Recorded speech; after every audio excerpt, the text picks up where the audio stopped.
Hello once again, everybody, and thank you for joining me here on this Tuesday, November 21st edition of Bang the Book Radio. My name is Adam Burke, your host for the next hour or so. To go over all kinds of things in the world of sports from a betting focus. Happy to have you with me for this Tuesday edition of the show. Sports Cheetah will join us from wagertalk.com. Be good to get him back on the program here to talk rivalry week in college football. A couple of things I want to point out here before we start recording with Cheetah. The first is that obviously we had a lot of problems with our Monday show. Had problems recording with Cheetah on Monday night as well. So this is a little bit shorter of a show here with Cheetah. He's got some traveling and whatnot to do here for the Thanksgiving holiday. So just want to make sure that we got this wrapped up, got something squared away for the Tuesday edition of Bang the Book Radio. As always, we've got great content for you to check out over there. My college football power ratings, bunch of game previews, all that type of stuff. So wanted to get something up here for this Tuesday show and then get Cheetah on his way. So without further ado, we'll go ahead and bring on Mr. Sports Cheetah here for this week's Hunting for Winners segment. Cheetah, how's it going today, man? I'm doing well. How are you? Oh, you know, I've had better Mondays, I'll put it that way. And of course, we are recording this Tuesday show here on Monday evening, but we'll try to make the best of it and do the best we can here, and hopefully things will get back to normal as we go throughout the week. But Cheetah, it is rivalry week, hate week, whatever you want to call it. And I've heard people with different opinions on this point of view, and I want to ask you about this here. A lot of people will adjust their power ratings because these are rivalry games, expecting that, you know, the underdogs come to play, or, you know, the favorites should bring a pretty good effort. Do you make any adjustments for rivalry week? I don't. I actually, I didn't know people did, to be honest. So, I mean, they're having a rivalry like this week against Stanford, not because it was a rivalry. My number was 13 and it was, 16. So it's a nice bonus, I guess, just because it does seem like historically rivalry games tend to play closer. But it's never something that I'm actually adjusting my numbers to account for, because I don't think it's ultimately quantifiable. So yeah, I don't do it. But if it's like, what's an example, Auburn, Alabama, you're getting 4.5 with Auburn, and you like that, you think the numbers should be lower, and then it's also a nice bonus. It is a rivalry game, and it's a and then possibly the SEC in a college football playoff spot. So I think when it comes down to it, whether they're a favorite or a dog, it's a rivalry game, and both teams are going to be showing up and focused to take it down and give their best effort. So I don't know if there's really much of an advantage giving the dog like more effort points than you would a favorite. Well, and I think too, you're kind of setting yourself up for failure a little bit if you're adjusting your numbers, because then you're just going to be off from the market. I mean, the market's not adjusting its numbers, and you can see that when you look around at the lines for these rivalry games. They are power ratings based, and if there are narratives or other things that people want to factor in, then the odds makers just let the betting market do that and let the number kind of go as it may. So I don't think it's a great idea to make any adjustments. I certainly don't want to, besmirch whatever people do that they have success with, but I didn't make any adjustments to my numbers this week. And, I think actively making yourself farther away from what the market's going to say is just going to, skew your point of view in a way that, probably hurts you in the long run.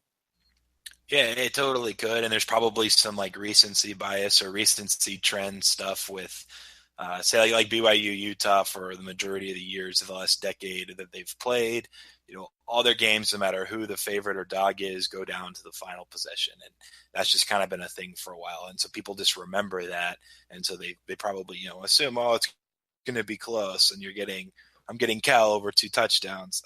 That shouldn't be the reason that you're ultimately making bets, whether it's rivalry week or not.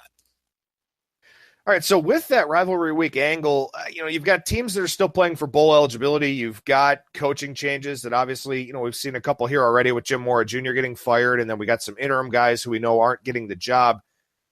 What do you do this week? I mean, do you limit your exposure? Do you kind of narrow your focus? Do you avoid any situations in particular?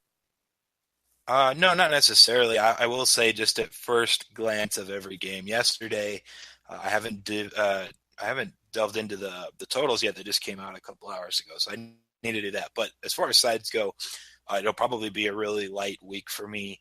I know people like to have a lot of the action for like the Fridays for college football, especially after Thanksgiving. There's going to be 12 or 13 games, I think, on the card, maybe even a couple more than that. So I'm not going to hopefully be forcing just to bet some Friday games or anything. But I went through and honestly, there was only 3 or 4 games that stuck out. That could end up only being all I bet as far as the sides go is a couple games, and it's nothing I'm doing on purpose. I just went through and, comparing numbers and looking at some of the spots. And as far as coaching things go, I know we've talked about that a lot in the past on the show, and like the Jamora thing now. And I don't know if you knew this, that I'm actually like a UCLA fan because I grew up down there, and they're actually my team outside of my alma mater. And so I hope they figure it out, but hard fight game against Stanford. I'm not sure I'll end up betting this game, but generally you get a really good response from the team once you've seen, at least it's been the case in recent years, where the team that fires the coach or the coach leaves has bounced back and responded well, not only to like winning games, but even against the spread. I know this year it happened in a few instances, and it was positive in Oregon State even for a while. Like they covered 3 out of 4 after Gary Anderson left. 4 out of 4, I think, maybe depending on the number you got in one of their games. But regardless, it's nothing I'm jumping out and looking for specifically to bet or not bet. But if it lines up with everything else in my numbers, then it's things and it's variables that you need to include and account for. Now, what about bowl eligibility? Is that something you feel like is already built into these numbers, especially with teams that have 5 wins? I think it is to an extent. One thing that I've noticed over the years, I actually talked about this last week on the call-in show that I do for VSiN. I said on Monday, pay attention, because I think it was the week before already clinched their 6th win. There's no actual predictor clinched their 6th win, meaning they got 6 wins and clinched a bowl game appearance. There's no predictor on whether or not they cover or not the next game, but I have noticed in the last few years that team gets bet against in the market. So how you can use that to your advantage is, if you like that team, you're going to get bet against more often than not, I've noticed, and you can get a better number later in the week. And if you like the other side, then bet it as soon as you can. A few examples off the top of my head I know was Ohio State. Sparty, I think, had gotten their 6th win, and Ohio State moved from 15.5, 16 up to like 18 or 19. You had there's a few. I think there was like a Navy SMU game where Navy was like +6, 6.5, moved to 3.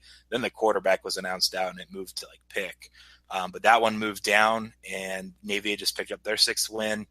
There was another 1 or 2 I remember talking about on the show that stood out, but they were all moves against the team that had already won their 6th game.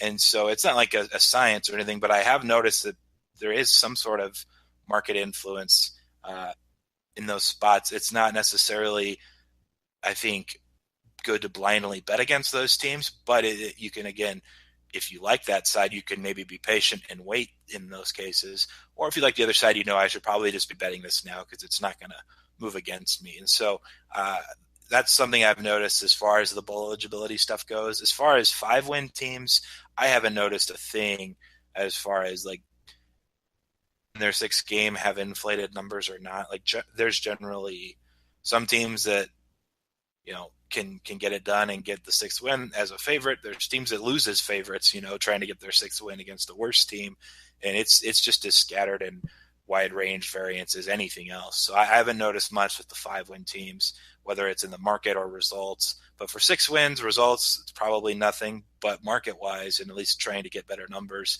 that is one thing I've noticed for the 6-win teams.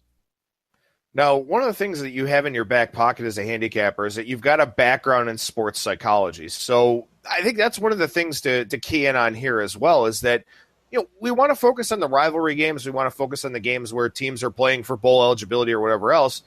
But there are some games here this week where neither team is playing for anything. So what do? Do you try to get into the mindset of both teams, figure out who's motivated? What do you do in that regard with, say, you got a game like Bowling Green and Eastern Michigan on Tuesday night. Eastern Michigan opened 15. It's down as low as 12.5 at Bookmaker now, 13 across the board. Neither one of those teams are playing for anything. So do you sort of try to ascertain what that team's mindset is?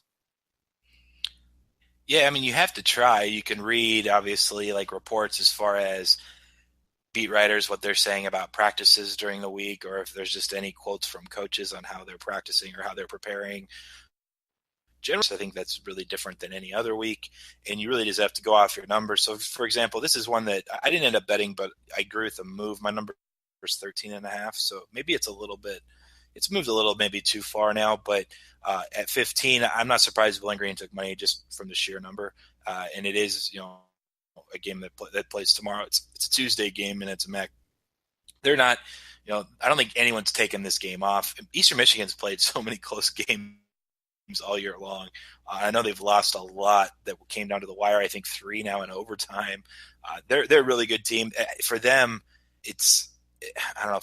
For my assessment of how they're green is that they know they're better than their record, and they are probably really just excited to get a win in the MAC play, just to say they got a win because they've had so many close losses. I just don't anticipate them being flat. And Bowling Green's just kind of come on and been a team that's I think been bet in the market now a few weeks in a row. So they're improved, and at least from where they were last year and the beginning of this year. And so, anyways, I think this one lines up pretty well. And there's no reason, I think, in this particular matchup to think that one team just doesn't care at all versus the other caring more, just because neither team can make a bowl game at this point. Now, I don't know if there are any other situations like this here this week, but you do have some spots where teams are going to know what's happening by the time they play. And one of those spots here this week is Ohio, game 123, 124 between Ohio and Buffalo. If Akron wins on Tuesday night, and of course they should as a 15-point favorite, Ohio cannot win the MAC East, which is something that they really wanted to do, and that loss to Akron was pretty surprising last week. Now, we've seen the number go from 4.5 down to 3.5 here, which I think is kind of a preemptive move based on the expectation that Akron wins that game. So does Ohio become a fade team for you at that point? It's interesting. I probably wouldn't be betting against them blind just because of that. And we have to assume Akron's going to beat Kent State at home with this opportunity, although I don't know if is it Cato Nelson, the back? I'm not sure if he's playing. He looked phenomenal against Ohio. So I'm not sure if he's playing, but either way, they should get the W. So this is a really weird spot for you in the sense that you have to be looking at this and looking ahead, and you shouldn't be betting the game unless you knew that this was a potential possibility at least. And normally my number would be 6. So to open 4.5 and to come down is definitely time. I probably am just going to be hurrying and betting Ohio, because worst case, it's going to go up if Kent actually pulled the upset. And then in one instance, it'll go up if Kent pulls the upset. And then in worst case, I'm sitting with a number that I think short anyway. And I don't really get the idea or picture that Ohio is a team that's just going to not try in a game because they can't win the division. They still want to get another win, and obviously they're going to go to a bowl game either way and keep up on the season they've had to this point. So where it would be Ohio or nothing for me, mostly just because the number is a little low. But it is one that I'm also watching that game anyways, because if Kent is going to pull this upset, the number is probably going to shoot right back up, at least to the 4.5 again. So I'm with you there. It's an interesting setup here for a MAC game that's on a Friday game that we have, I guess, as people are listening today, Tuesday. Akron game pretty closely. Well, I apologize to our listeners out there. I know that from what it sounds like on my end, the audio is cutting out a little bit. And I know, Cheetah, you said my end was cutting out a little bit too. We're doing the best we can here to try and patch this thing together and cobble something together. I can't tell you that next week with Cheetah, everything will sound better than it does right now. But in any event, we'll keep going here and try to make do with what we've got going on. And we did touch on this game on Monday with Kyle Hunter, and I'm sure we'll touch on it again throughout the week with guys like Brad Powers and Ralph Michaels. But this game between South Florida and Central Florida is very, very interesting to me for a lot of different reasons. UCF has not played a defense on South Florida's level. South Florida has played absolutely nobody this season. They've been a double-digit favorite in every game this year. Now they're catching 11 points against Central Florida. This one up from 9.5 to 11 on the open. Cheetah, is this going in the direction of your numbers, and do you have any thoughts on this game? I have a lot of thoughts on this game. We could sit here and talk the whole pod about this game. So to preface all of my current situation in this particular matchup, One, I bet Tulsa money line really, really big for me last week. I had plus 24 as well. But I had a massive bet on the money line. I thought they were going to win the game. Sure enough, Luke Skipper gets injured, misses the whole second half, and they couldn't score a touchdown. They only lost by 7 anyways. They shut out South Florida the whole second half. I'm really upset at South Florida, and obviously that Luke Skipper got injured. So I hate South Florida for that reason. I also have a UCF future to win the conference at 25-1. So I'm sitting in a really nice spot to just kind of say, I'm not hedging anything. I'm just going to hold this future. But when it's all said and done, if I'm looking at this game individually, 11's too high. My number is only a touchdown, and I'm surprised to see this at 9.5 shoot up above to double digits. I get that, and I was sitting there saying during the game, when I was kind of whining on Twitter that Tulsa's QB gets hurt or else they win that game, and the money line was almost 12-1. South Florida really sucks. That's what I said on Twitter. Central Florida is going to win this game. But I also wasn't anticipating getting a chance at, a plus 11. So if you like the South Florida side, and obviously this is a game that, despite having the one loss to Houston, they win the division, they get to play Memphis and potentially win the AAC. No matter who, this is the tiebreaker game. They're going on the road, but this is the one they've had circled their entire season. It's the one Central Florida's had circled. I'm not sure that you're really going to get, one team being more motivated than the other. Central Florida has a little bit of the Scott Frost stuff on their side. I know they got bet against last week. Everyone was doing it with Temple. I said, good luck with that. I'm going to take the over 55. And luckily that was pretty easy to get cashed. And they ended up winning by 30 anyway. So I'm not sure the Scott Frost stuff's really ultimately making a difference as far as their performance. So I wouldn't be betting against Central Florida because of that. On the flip side there, it would be just because this number at 11 is too many. And if you're a South Florida, it's probably going to be tough to play because I don't think you've really have, and Adam mentioned how weak their schedule's been. It's pretty solid, but I don't think you've really gotten an idea outside of that you had a great talent coming back and a lot of returning starters. But what reason do you have to trust Charlie Strong and that he's going to out X and O Scott Frost? I just don't think that's ever the case. And it was one of the reasons I actually liked Montgomery with a bye week playing South Florida and Charlie Strong as a 12-1 dog. I thought, they're going to have 2 weeks to prep for the South Florida offense. As bad as the Tulsa defense is, I think they're going to keep them in check. And plus 24, that's going to be obviously a bet. But I like the money line because I think Tulsa wins this game way more often than, the 1 out of 13 times. And a lot of that with the coaching edge. And here's another huge coaching edge, I think, for Central Florida versus South Florida. So it's a really tough, spot to really gauge all the different variables and make a decision. If I didn't have the 25-1 that I'm just going to let ride, to have some money, I think, on plus 11, and I may end up betting it anyways, just because the discrepancy in the number is too high, but I don't love it enough that it would be a really big play or anything anyways, because again, I think Scott Frost is a much better coach. Central Florida is the better team at this point, and at least a level offensively that I think is going to be up there with any team in the country this year potentially. So if you have a lean or anything on your end, I'd recommend to people plus 11, but then I'm sitting here, I'm going to be rooting for Central Florida all week and during the game. So it's a tough spot, but if you were looking at this, you're like, wow, 11 seems high. You are right. I think it's definitely the play if you're going to make one.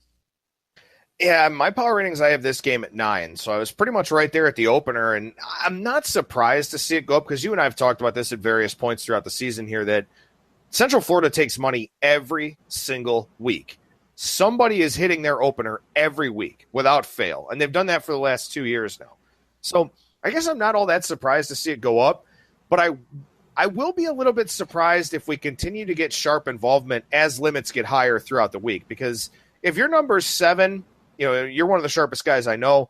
My number is 9, so I kind of split the difference there between your number and what's out there in the market. I'd be surprised to see this thing keep going up. I mean, I don't know if you get public involvement on Central Florida. That's certainly a possibility. But that's what I'm curious to see is Wednesday, Thursday, and then on into Friday, of course, where does this number go?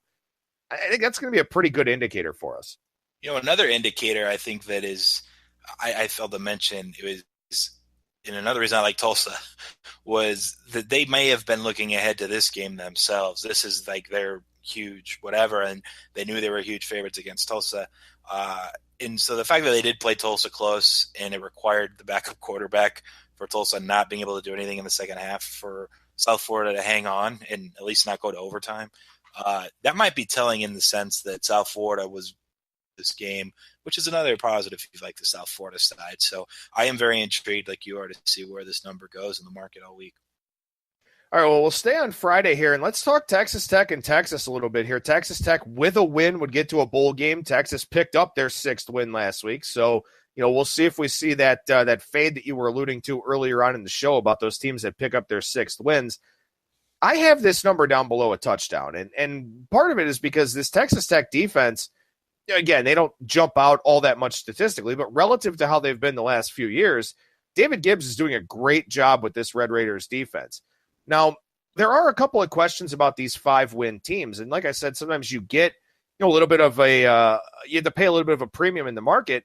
But sometimes these teams with 5 wins just don't really want to go to a bowl game. They don't want the extra practice. They just kind of want the season to be over. And also sometimes going to a bowl will save a coach's job. And I kind of wonder if that's the spot here with the Red Raiders with Cliff Kingsbury. Seems like they like him. Obviously, if you like offense, you like playing for him. But I'm very curious to see, how Texas Tech actually comes out in this game. Yeah, I'm intrigued too because I have them in a stock market league where I sold them at 5.5 wins, and meaning I need them to win less than 5.5 to make any money, and they're sitting at 5. And this is for a bowl game. So was the TCU game. I think they're really strange last week because you had not only TCU starting injured and then announced out for the season, but then Kenny Hill randomly was hurt with an undisclosed injury and didn't even travel to Lubbock. And that number came down under a touchdown, although I think people backed TCU a little bit on game day. But on top of the fact that TCU's defense against the pass, which is all Texas Tech can really do, is really, really good. Top 3 to top 5 in all the metrics. Plus mile per hour wins all day. So we'd actually bet the under. And fortunately, it was pretty easy because of the wind conditions, and only got 3 points. I don't even think they got a garbage touchdown at the end. So that was their best chance, I think, at getting that win to get to a bowl game, because I don't imagine they're going to be a 5-win team getting in. So this one now, coming off of the game where you could only score 3 in your last home game of the season, which was potentially maybe Cliff Kingsbury's last coach, and you just get embarrassed like that. Granted, the conditions stunk. It's the Texas defense is really, really strong. They're very similar to TCU. They're really good against the pass, really solid against the run. They're not quite as good, but a lot of their stats are skewed from that weird week 1 Maryland game where Maryland dropped like 60 in the first coached game from, Herman and Todd Orlando, as well as a defensive coordinator for Texas. So since then, they've just been an elite defense. I just think it's going to be really similar to last game. Not quite as bad, but they're not going to just score 3 because I think the wind contributed a lot to that. But I think the number is actually pretty fair. I think a lot of people, I had a friend that was messaging me actually, and I just pulled it up here. He's a Texas Tech alum, I think, / fan. He was at the game against TCU, but he's like, the line looks short to me, which I thought was interesting because I don't think the line's too high or too low. I think it's spot on. He thinks Texas rolls, but he basically said that people are done with Cliff Kingsbury as head coach. They're done with where Texas Tech football's been for a few years. The attitude and just the aura around the program is really down and really just poor and annoying, I think was the word that he used. And so he thinks there's going to be a change, and he just doesn't even think they show up. So for whatever that's worth, coming from the Texas Tech crowd there, right, and he lives right there, I think it's too tough to back Texas Tech in this spot. Especially, I think Ellinger was back and played for Texas last week. I didn't follow that game. I didn't have action, but I remember seeing his name, and that's really positive for them and their offense. And, Texas Tech's defense is still, granted, they are better this year, like you mentioned. It's sad to say that they're a lot better and improved they are, but they're still not very good. They're still below average. So for me at 10, I think it's a total stay away. I don't think I'll end up having action in the game. If I looked at anything, maybe an underplay, but with Ellinger back, I think Texas offense is going to be scoring a few more points a game. So my number is probably going to be end up being around the 55, 54s that are in the market. And that is a big question about those 5-win teams. Do they want to keep playing? Do they want to keep that coach around? And I'm glad that we got, somebody's point of view who's in tune with the program and knows what's going on in the area there. And again, I mean, that's so important, whether it's a beat writer, whether it's somebody in your network that can help you out with that type of information. Having that in your back pocket is very, very important, to say the least.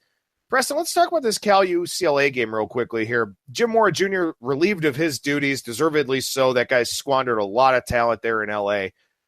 Cal is a team that I know you've loved throughout the season. You really like the coaching upgrade with Justin Wilcox. Love the way that this defense is played.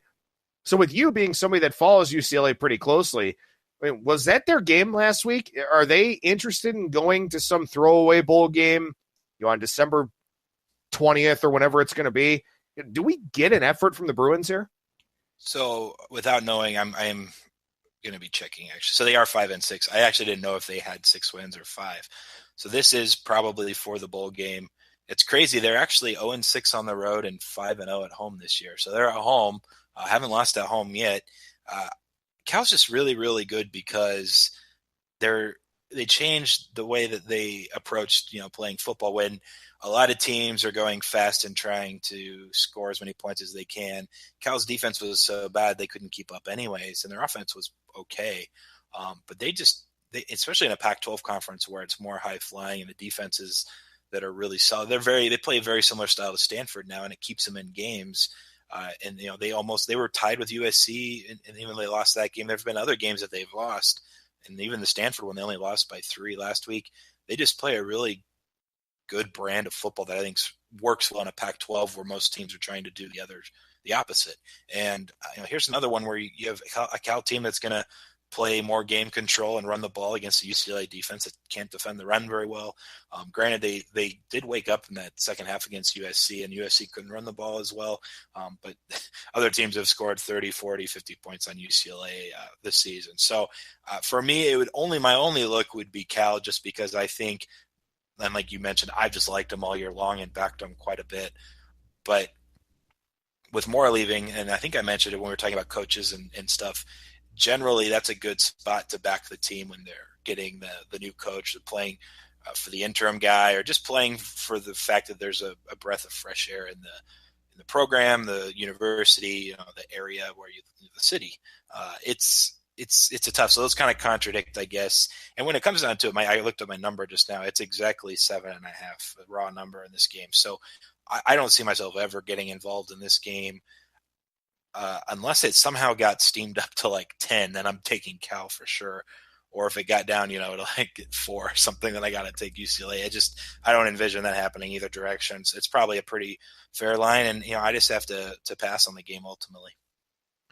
This is a slippery slope, but I'm going to go ahead and go down it because at this point, with the day that I've had on Monday and all the audio issues and all that, I don't have too many Fs left to give. How invested is Josh Rosen in more practices, in taking hits in a bowl game? This is a guy who's taken a beating at UCLA. He's been hurt a lot behind a porous offensive line. Not to say that he's going to throw the game or anything like that, because I don't think that he's going to, and I don't want our listeners to think that. But also on the human side of things here, he's got a future to think about at the next level. So would that be something that crosses your mind here in a handicap like this? Well, people are going to listen to my stuff regularly. They're going to remember. I don't know if it was on your show, but I definitely did it when Gil was doing conference previews, and I talked about it on my own stuff at Podcast Viewer or even just on Twitter some, because I wanted to kind of be controversial about it. But I said before the season, when people were betting UCLA over 6.5 wins and it got up to 7.5, I ended up betting under 7.5. And I said, when it comes down to it, unless this UCLA team is like 9-2, 10-1, like just an elite team this year, which we had no reason to believe that would be the case, I said, why would Josh Rosen even bother playing in the games with a tweaked ankle late in the year? And he did sit out a game a couple weeks ago, and he actually has come back, which I was slightly surprised to see that he even bothered, because he has so much more now. He could potentially be the number 1 pick in the draft. He's going to make a lot of money. Why would you even risk at this point, unless you have a chance to get to a bowl game, which is the exact spot they've been in, where they got that 5th win his first game back, and they had 2 tries, meaning USC and now Cal, to get to 6 and get to a bowl. So one, I'm I'm impressed that he didn't just take the last 3 weeks off and he's only focused on the NFL, where I think it tells a little bit about his character to a degree. And I don't know much about the guy, or I've never talked to anyone about him, but from the sense of, where he's going to like last year, this is kind of what I was getting at. I think this will be a thing. And what I called it before the season was Spurs or Greg Popovich-esque, where you just rest guys. I think that's going to be something that's more common in college football now, where you had Christian McCaffrey and Leonard Fournette last year sitting out bowl games just because they didn't care and they wanted to play in the NFL. And that's fine. They have that choice. But I think that's going to become more and more common. Well, what this told me was that Josh Rosen wants to get his team to a bowl game, cares about the program enough. And honestly, now that Moore is gone, I'd be surprised if he didn't play. So I think you're kind of though onto there is a storyline to what's the point of even playing this game or the bowl game if you're Josh Rosen. If he does play, he's not going to be trying to throw the game at all. No, that won't be a thing. But I think if he ended up getting scratched because of a tweaked something, it also wouldn't surprise me either. So if that's the case, hopefully the line will drop way down and the numbers will adjust everywhere. All right, let's go into Saturday here and hit on a few of these games. And again, I hope the audio is good for our listeners. And if it's not, I really do apologize for that. Let's look at game 153, 154 here. Ohio State up in the Big House to take on that team up north. And this number opened 10, up into the 11 and a half, 12 range. The Buckeyes, if things work out for them, they're supposed to win this game. They're supposed to beat Wisconsin in the Big Ten championship game. If things work out, they've got themselves set up to be in the Final Four, which is probably going to piss a lot of people off with a 2-loss team up there in Ohio State. But how are you seeing this game here, Preston? I think the number's too high, to be completely honest. I figured it would come in because Michigan, they've been injured a lot this year, and they obviously don't have Spates been the quarterback going in. They've been starting, I think it's Peters is his name, the third string. Then they just decided to go with him anyway, Brandon Peters. But he left last game. He got hurt, and now he's questionable against Ohio State. Spate's out, so now you're just looking at O'Korn, who'd been so bad for a few games for them. And then honestly, I think when Peters went out, they had a lead against Wisconsin, and then O'Korn went in, and Wisconsin ended up winning, I think, from O'Korn on like 20-3 or something like that, or maybe it was 17-3. So obviously that's very important. If Brandon Peters is playing, he gives Michigan a little bit more of a dynamic that's helpful than O'Korn can. And so paying attention to that. The fact that it's gone up right away makes me think he's not playing, and that it'll just be O'Korn again, where they've just, again, been so poor on offense. He turns it over more often. It's a completely different team. And, the defense is really strong and solid, but you can only do so much. Like the Michigan State game comes to my mind when he turned it over 5 times. And in the second half, the Michigan defense didn't let Michigan State even get a first down. They still lost the game, 14-10, because O'Korn threw 5 interceptions. So it's a really tough spot, I think, to even back Michigan, even though the number is too high. If Peters plays, I might actually jump in. He's also kind of their future guy.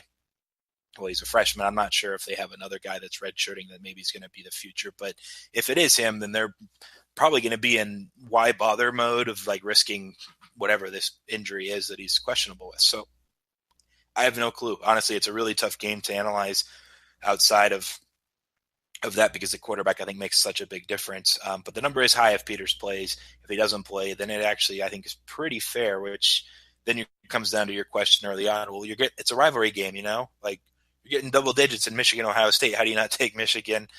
Ohio State is playing, granted. I think, I would disagree. You're not allowed to give up 55 and lose to Iowa by 100. Or not 100, but whatever it was, 30 points, 31 points, and get in with another loss at home by 16 and get into the playoff. That's just not supposed to happen.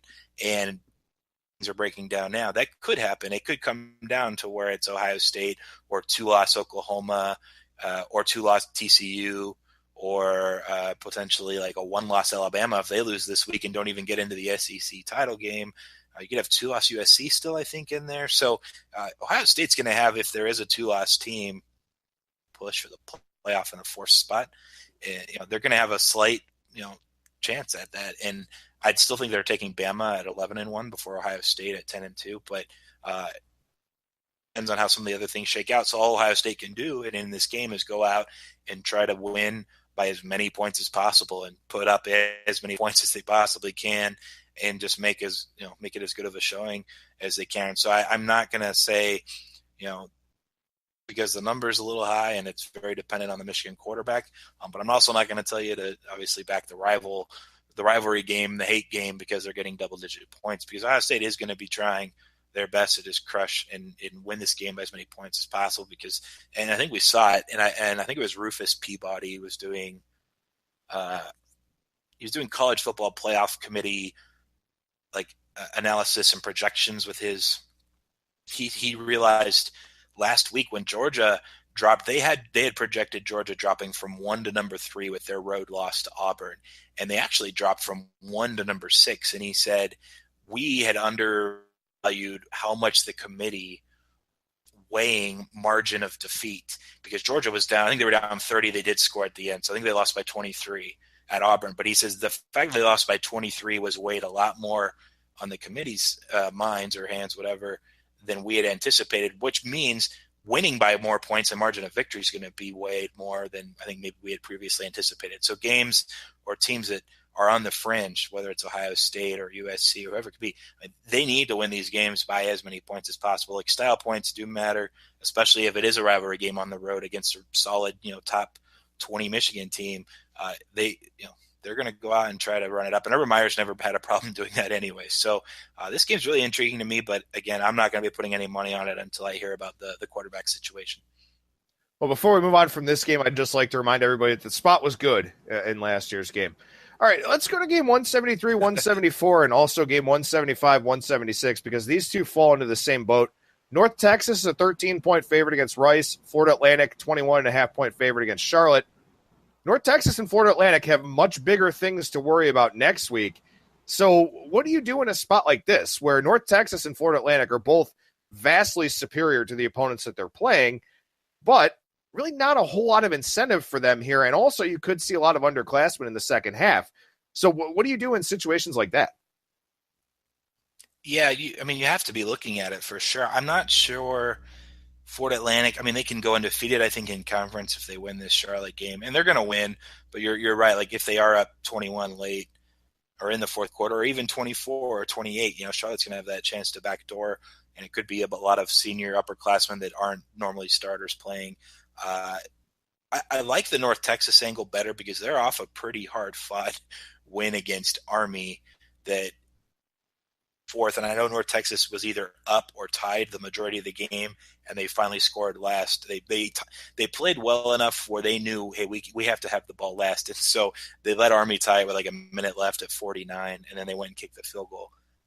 And so they're coming off that game, and this game it means a lot less to them because I don't think they are undefeated in conference. That's only Florida Atlantic, and they're going to be winning the division anyways and playing Florida Atlantic in the conference title. So for me, it would be, I think, a very worthwhile angle to look at if you like the right side, and the number made sense anyways, at least for North Texas because of where they're at. Florida Atlantic, they crushed their quote-unquote rival, Florida International. I don't know if that even counts. They didn't even really have to try in the second half. Charlotte, they're not going to have to try, but they could easily just run it up on accident against a team like Charlotte anyways because Charlotte's so bad. So this one for me, I think you're staying away from Florida Atlantic. I wouldn't just be blindly betting against them.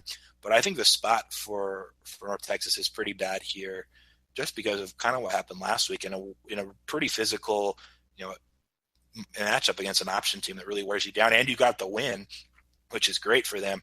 Now you have to play Rice, who you don't even care about, before you're going to play Florida Atlantic anyway. So I do like the Rice angle more than I would Florida Atlantic Charlotte. All right, let's go to game 181, 182 here. We're just going to try and hit as many of these games as possible and talk about some of these different angles because this is a good one between UNLV and Nevada. Now, Nevada, 2.5-point or 3-point favorite, depending on where you look out there in the marketplace. They are 2-9. UNLV is 5-6. So UNLV has the opportunity to go to a bowl game. Nevada with the chance to play spoiler. I know I just called them Nevada and Nevada in the same blurb there. But the Wolfpack have the chance to play spoiler in this spot. So is that an angle that you look for in these rivalry games?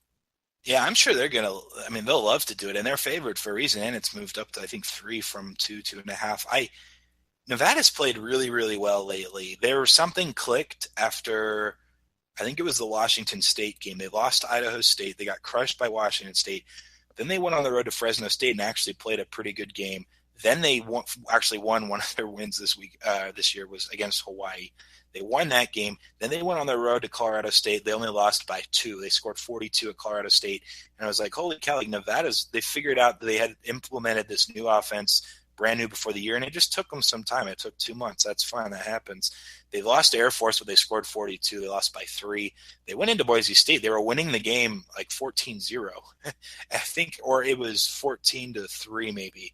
Yeah, I think it was 14-3, and Boise State scored 38 unanswered and ended up covering. But Nevada had 3 drives in the fourth quarter where they were inside the Boise 40 and got 0, and they actually would have covered the game had they not thrown 1 interception and then just gone for it on 4th downs and failed. They crushed San Jose State like they're supposed to, but I mean, they did win by 45. Like they weren't 45-point favorites. Then that San Diego State, they were down 5 in the fourth quarter. They were winning in the first half for a lot of that game. And then San Diego State scored the last 14 late and it landed 19. But that has been a really, really good team that's kind of flying under the radar. So I think a lot of people look at this and see UNLV getting 3 against a 2-9 team. And plus it's a rivalry kind of matchup. So the better team you'd think, or the better record at least, is getting 3. And you just saw, Rogers go nuts at New Mexico. If you were watching Friday night, college football late, I think, he's going to be a popular pick. I actually like Nevada quite a bit at the 2.5, which is where it is still in town, but it's starting to touch 3 a few spots offshore. So for me, it's Nevada or nothing. All right, let me actually backtrack on the card here because I meant to talk about this game and then I forgot to because I got excited to talk Conference USA. Game 165-166, Louisville takes on Kentucky. Louisville, 9.5, 10-point favorite here. And here you've got a pretty significant revenge angle when it comes to a rivalry game. Louisville last year, I mean, I'm sure you were sweating out that Lamar Jackson Heisman Trophy prop. He was not particularly good in this game against Kentucky last year. So this is a pretty interesting one with that revenge angle in play.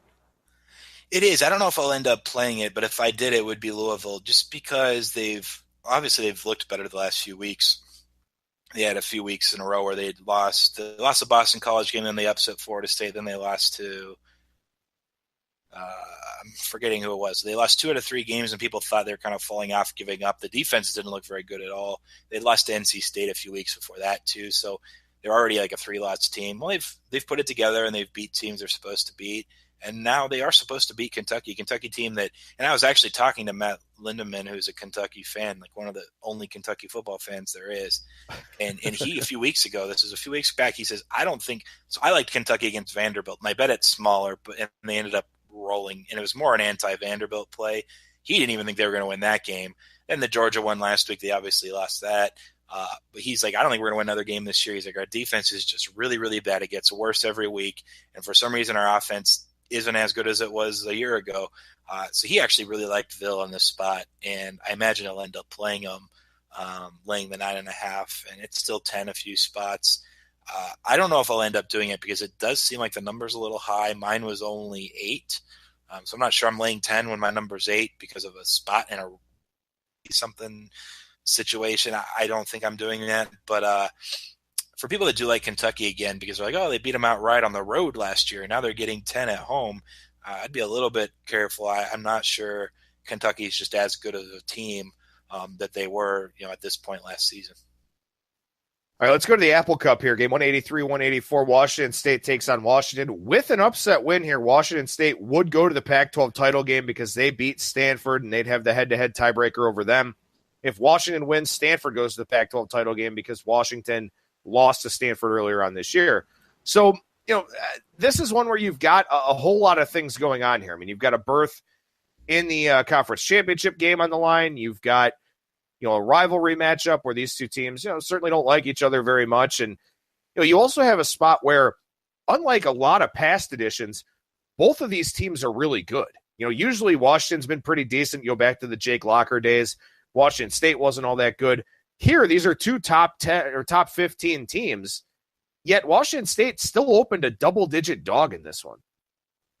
Yeah, and it came right back down, obviously, to 9 from like an 11 opener. as it probably should have. My number is 8.5, so that was a good snag, I think, if you got it, not because it's a rivalry game and you're getting double digits, but because 11 was too many points, and even 10 was too many points. So I think that was a good bet if you snagged it. I will say, so I'm a Washington fan because I have Stanford at 12-1 to win the Pac-12, so I need Washington State to lose. So I don't see myself getting involved because I already have action on the game. My number's 8.5, and now it's 9 in the market. So there's just not enough there for me to jump at anything. But I was, what's the word, disappointed, but I had no reason to be. I didn't have a bet in the game. But, and then Utah gave this away. It's Washington maybe shouldn't have even have won the game anyways. But they were laying 17.5, and just they probably should have lost the game to Utah. And Utah had so many chances late to seal it on a couple fourth downs, up 7. Then when they did give up the touchdown, they didn't try on offense, and then the whole timeout blunder at the end that gave Washington a chance to just kick a field goal instead of going to overtime. Hasn't been very good when they've played anyone decent. Other than Utah, you'd say the best team that they played is Stanford. They lost to them on the road. Arizona State's probably not even as good as Utah. They randomly lost to them on the road and only scored 7. It's just been this weird kind of, it was bitten from playing nobody for 8 weeks or 7 weeks, whatever it was, until they finally played ASU. It wasn't even that great anyway. But now they're playing pretty good teams, and they just aren't playing at the level they're really capable of or probably rated to be. And maybe that is a nice wake-up call, the Stanford-Utah. Now they go in and they take care of business here. But I just don't think they're at a point where they can beat good teams by more than 10 anyway. So they just aren't doing it.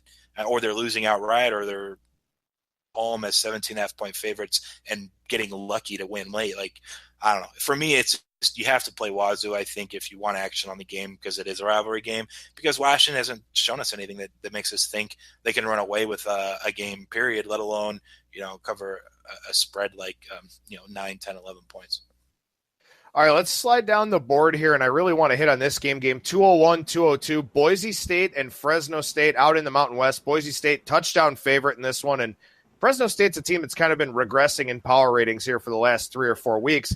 But what's really interesting about this game is that it means virtually nothing, because these two teams play each other again next week in the Mountain West Conference Championship game, no matter what happens in this one. Boise State's already in. Fresno State has the head-to-head tiebreaker over San Diego State. So, I mean, is this a game you completely stay away from? Do you think this game means more to one team than the other? Because I have to think they're going to hold some stuff back in the playbook here to, keep some things hidden for film study. Fascinating spot, though. Yeah, you get one of these every few seasons where, like, well, these teams are going to play in a week, or maybe it's 2 weeks for them. I don't remember if they get a week off. But regardless, it's basically I think it happened is Stanford, UCLA a few years back in the Pac-12. UCLA crushed Stanford in the last week, but it was meaningless. It didn't matter. And then Stanford, took care of business and won by 20-something in the actual Pac-12 championship game, which is the only one they cared about. And so you might see that and I think in the situation back then, UCLA had to win the game, so that was a little bit different. Where here, Boise or Fresno, no matter who loses, they're still going to the championship. So I'm pretty sure it's weird and it's kind of scary to even bother picking a side. Where I think that maybe there's an angle, both offenses should just run it up the middle every play for 60 minutes and then leave, and whoever gets the field goal or breaks the run wins 7-3. I'd like under 48.5. I know it was 50 opener, moved down today a little bit already, but these offenses aren't going to be opening up the playbook at all, and they have no reason to. And the defenses are just going to do their thing. I expect this and anticipate it's just going to be a slow, lower scoring game, just because the offenses aren't going to be doing anything tricky. Now, maybe Boise running up the middle is going to be really effective and they score 35. That'll stink if you bet under 48.5. But, I don't envision that. Fresno State's defense has been like year long. So I think under is the angle in a spot like this rather than messing with the side.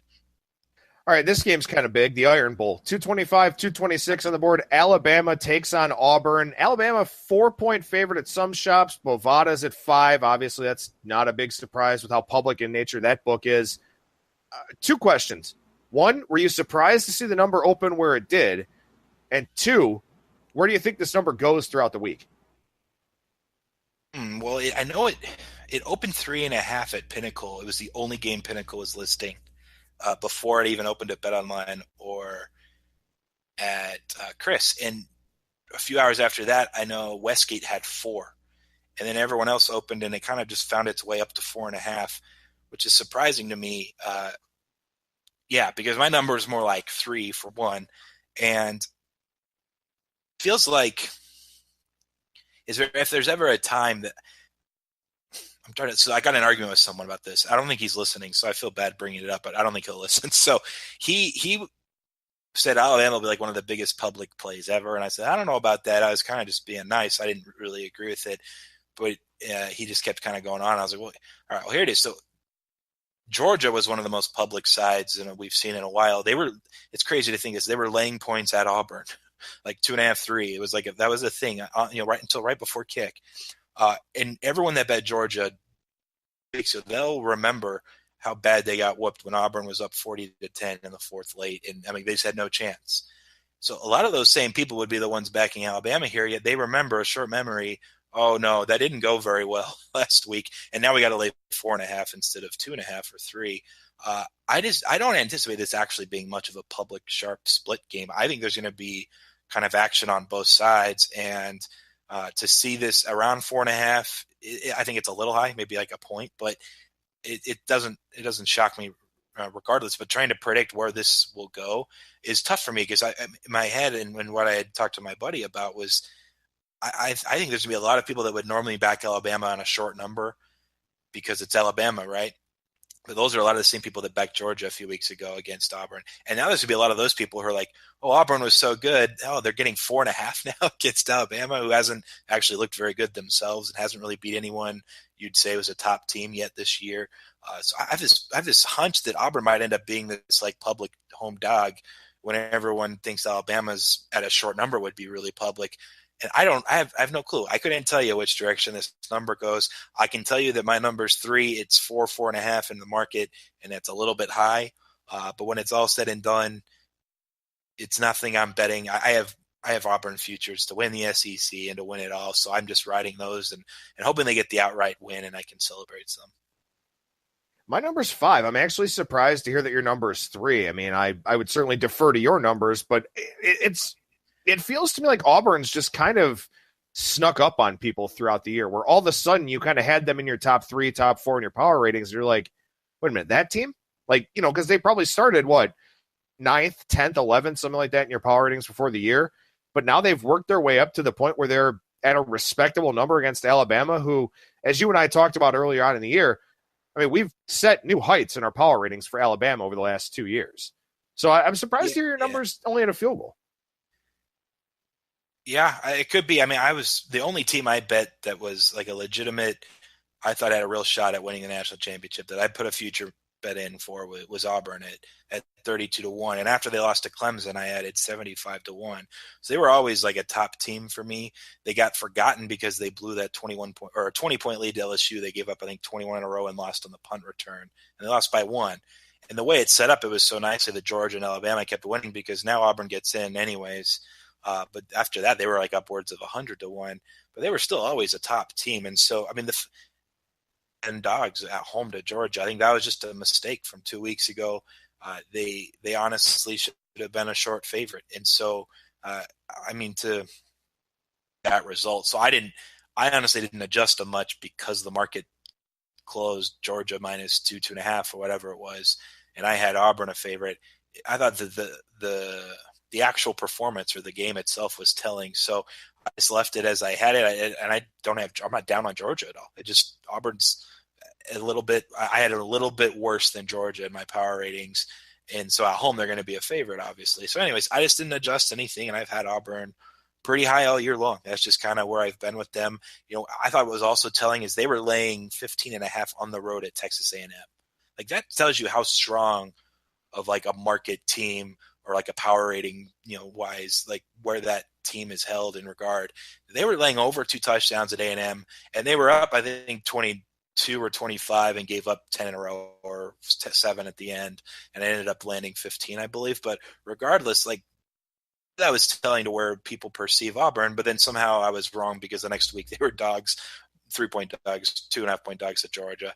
But it's not like A&M's bad. It was crazy to me. And Starkle was back at quarterback that game and everything. So I think Auburn's just, they've kind of been underrated all year long, and I've been trying to, beat the drum, and I hope they can get this one done and at least get a chance to maybe hedge off some of my 75-1 and in that SEC title game.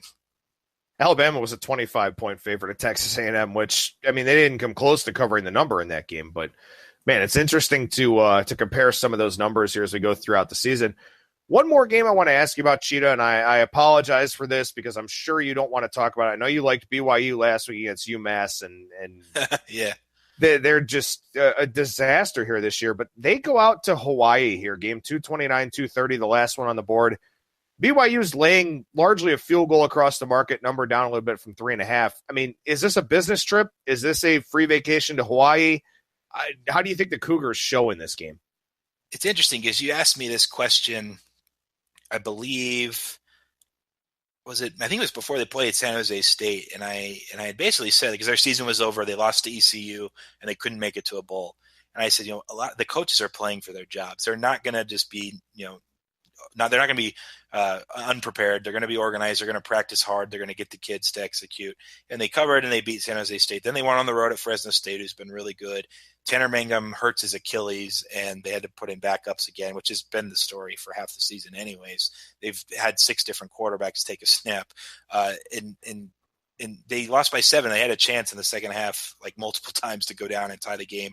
They couldn't do it because Mangum was hurt. So but they were fighting. They were trying. And then they obviously went on the road. He went in as the 5th string. He was going to redshirt this year. His name's Critchlow.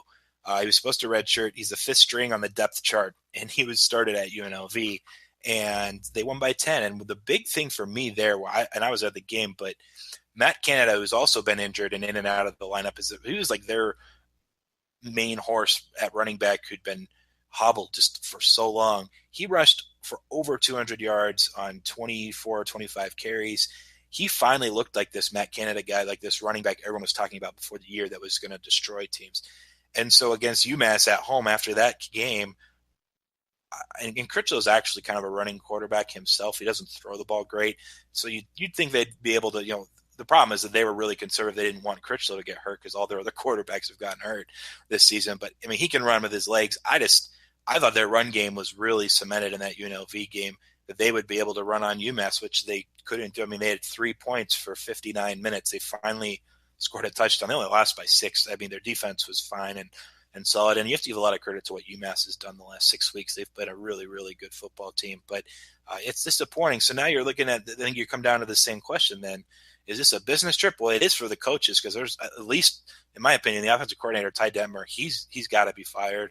I don't know, maybe Kalani Sitake too, a head coach. I'm not sure that's going to be the case, but someone's going to be a scapegoat. At the very least, I think it's the offensive coordinator. But you're going to try to coach for your life here in your job. The kids probably don't care because, probably don't even like the coaches at this point. They can't win. They can't score points. They're going to Hawaii. Some of them probably graduating. Some of them are just younger and maybe kids. It's a really weird spot. I would, if anything, just back Hawaii. But at the same time, what's Hawaii playing for other than there's their home closer for the season? I'm not sure you can really find a super edge in this game. And BYU is supposed to be a favorite numbers-wise. But when it's all said and done, it's a really sick spot. And it's one that you'd be more confident they'd respond well in if Tanner Mangum – like you asked me before the San Jose State game. Well, now he's gone, and you're starting a 5th stringer. Literally, he's the 5th string quarterback. Now it's his 3rd start, but I mean that's how bad and how depleted they are, and so it's Hawaii or nothing, I think. Well, Cheetah, I appreciate your patience today. I know we had a lot of difficulties recording this, and again, I hope the playback is serviceable, and I do apologize to our listeners for all the issues we've had here so far this week, but. You got a lot of stuff going on, man. Wager Talk, Podcast, whatever you want to plug here, feel free. Sure. I appreciate it. I'm doing the Podcast U stuff. I do all of my game breakdowns there, podcastu.vegas. If you're interested in the actual bets that I'm sending out every week, every day, really, with hoops going, college and NBA, you can go to Wager Talk for those. And, if you're interested in calling in and asking me questions personally, you can do that Mondays at 6:30 Eastern. 702-364-1100, and I'll tweet the actual phone number before. But it's a call-in podcast that I do, and then I post it an hour after, and people can listen back. And it's pretty cool. You get some really actually pretty smart questions, I think, more often than not, and get to talk and break down a lot of the games. And this should be a good week for it. So, I appreciate it, Adam, for having me on as usual. And hopefully this recording worked out, but it's not the end of the world either way. You're doing a good job over there. Thanks, man. I appreciate it. And safe travels to you, and happy Thanksgiving to you and your family. And we'll talk to you again real soon. Likewise. You take care. Good stuff there on today's show with Sports Cheetah from wagertalk.com and also podcastu.vegas. Hopefully, these problems will be behind us on Wednesday when we welcome Brian Leonard back to the show, and also Wes Reynolds for our Wednesday wagering with Wes Reynolds segment. We're going to try to get as much done here for Thursday and Friday as we possibly can. Westgate Super Contest Selection segment will record Wednesday night with Wes Reynolds, so he'll join me for that. Should hear from Brent from DSI Sportsbook. If I don't record with him on Thursday, he'll send me a list of games and some comments and thoughts, so I'll be able to talk about those for Friday's show. Hoping to also pre-record with Brad Powers or Rolf Michaels or both heading into the Thanksgiving holiday, so we'll do everything we can to bring you the show here. I know this has been frustrating for you.